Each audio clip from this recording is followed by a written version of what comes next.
میر حسن میں خوش آمدید۔ جدید AI کے انداز میں اسلامی معلومات۔ تو آئیے آج ایک عظیم اسلامی اسکالر حضرت حسن بصری رحمۃ اللہ علیہ کی حکمت کی دنیا میں چلتے ہیں۔ ان کی زندگی میں 4 ایسے واقعات پیش آئے جنہوں نے ان پر اتنا گہرا اثر چھوڑا کہ وہ کہتے ہیں میں انہیں کبھی بھلا نہیں پایا۔ اور یہ واقعات اصل میں ہم سب کے لیے روحانی توجہ یعنی مائنڈفلنس پر بہت بڑے سبق ہیں۔ اور ان تمام واقعات کے مرکز میں یہی ایک سوال ہے کہ اللہ کی محبت میں کوئی کیسے فنا ہو سکتا ہے؟ ہر کہانی، ہر ملاقات اسی ایک سوال کا جواب تلاش کرنے کی ایک کوشش ہے۔ تو پہلا سبق روشنی کے راز کے بارے میں ہے۔ یہ کہانی ایک چھوٹے سے ذہین لڑکے کی ہے جس کے ہاتھ میں ایک چراغ تھا، اور اس نے ایک بظاہر سادہ سے سوال کا ایسا جواب دیا جو حکمت سے بھرا ہوا تھا۔ سوچئے، حضرت حسن بصری نے اس نوجوان لڑکے کو دیکھا اور شاید سوچا کہ یہ ایک اچھا موقع ہے اسے حکمت کی کوئی بات سکھانے کا۔ انہوں نے چراغ کی روشنی کو ایک مثال بنا کر ایک گہرا فلسفیانہ نکتہ سمجھانے کا ارادہ کیا۔ تو انہوں نے اس لڑکے سے پوچھا، بیٹا یہ بتاؤ یہ روشنی کہاں سے آئی؟ اب دیکھیں، سوال کتنا سادہ لگتا ہے، لیکن اس کا مقصد اس لڑکے کو وجود اور اس کی حقیقت کے بارے میں سوچنے پر اکسانا تھا۔ لیکن اس لڑکے نے جو کیا وہ بالکل غیر متوقع تھا۔ اس نے کوئی لفظی جواب دینے کے بجائے پھونک مار کر چراغ بجھا دیا۔ حضرت حسن بصری حیران رہ گئے ہوں گے، اور پھر اس نے کہا، حضرت جہاں یہ روشنی چلی گئی نا، بس وہیں سے آئی تھی۔ اس ایک جملے میں اتنی گہرائی تھی کہ اس نے ایک عظیم عالم کو بھی خاموش کرا دیا۔ اس نے اپنے عمل سے یہ سمجھا دیا کہ کچھ حقیقتیں الفاظ سے کئی زیادہ بڑی ہوتی ہیں۔ تو پہلا سبق تھا علم اور وجود کے بارے میں، اور اب یہ دوسرا سبق یہ ہے ذمہ داری کے بوجھ پر۔ اور یہ سبق بھی ایک ایسے استاد سے ملا جس کی کسی کو بالکل توقع نہیں تھی۔ ہوا یوں کہ ایک روز خوب بارش ہوئی تھی اور راستہ بہت پھسلن بھرا تھا۔ حضرت حسن بصری وہاں سے گزر رہے تھے کہ انہوں نے ایک چھوٹی سی بچی کو بڑی مشکل سے چلتے دیکھا۔ اب ایک عالم اور بزرگ ہونے کے ناطے انہوں نے اسے نصیحت کرنا اپنا فرض سمجھا۔ انہوں نے بڑی شفقت سے کہا، بچی ذرا سنبھل کر چلنا، کہیں پھسل نہ جانا۔ لیکن اس بچی کا جواب ایسا تھا جس نے انہیں اپنی ہی نصیحت پر دوبارہ سوچنے پر مجبور کر دیا۔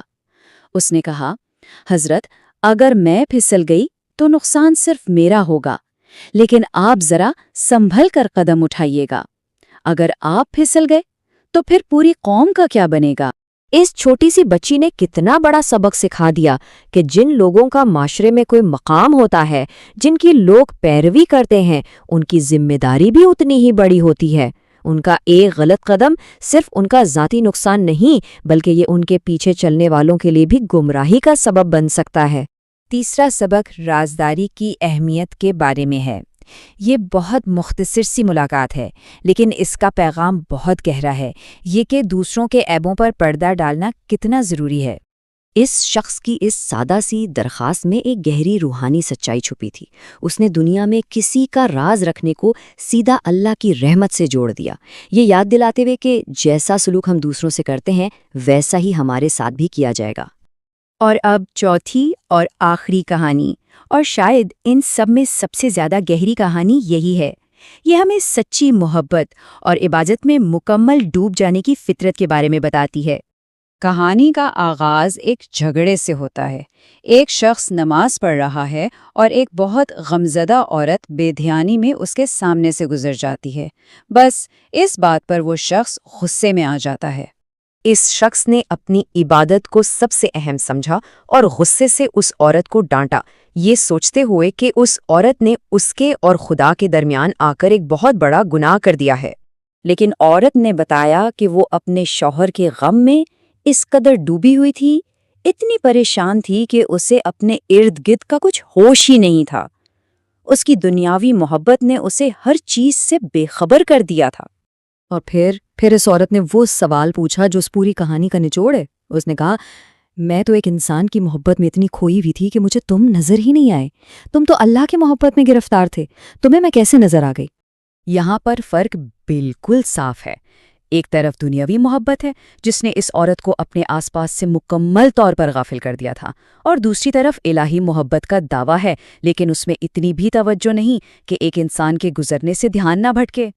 تو یہ چاروں کہانیاں روشنی کے راز سے لے کر سچی محبت کی فطرت تک ہمیں ایک ہی مرکزی خیال کی طرف لاتی ہیں: حقیقی توجہ، مکمل ڈوب جانے کی دعوت۔ اور یہی وہ نقطہ ہے جہاں یہ صدیوں پرانی حکمت آج کی زندگی سے جڑ جاتی ہے۔ حضرت حسن بصری نے محسوس کیا کہ اکثر لوگوں کی عبادت اس شخص کی نماز جیسی ہی ہوتی ہے، جسم تو حاضر ہوتا ہے لیکن دل اور دماغ وہ دنیاوی سوچوں اور پریشانیوں میں بھٹکتے رہتے ہیں۔ اس ماخذ کے آخر میں یہ خوبصورت دعا دی گئی ہے جو اس مثالی کیفیت کو بیان کرتی ہے جس کی ہم سب کو کوشش کرنی چاہیے۔ ایک ایسا دل جو خدا کی محبت میں اتنا ڈوب جائے کہ اسے دنیا کی کسی چیز کا ہوش ہی نہ رہے۔ اور آخر میں یہ سوال ہم سب کے سوچنے کے لیے ہے۔ یہ قدیم حکمت ہمیں اپنی جدید بھٹکتی ہوئی زندگیوں کا جائزہ لینے پر مجبور کرتی ہے۔ ہماری توجہ کہاں ہے؟ ہماری توانائی، ہمارا وقت کہاں خرچ ہو رہا ہے؟ شاید اس کا جواب ہی بتا دے کہ ہماری سچی محبت کا مرکز کیا ہے۔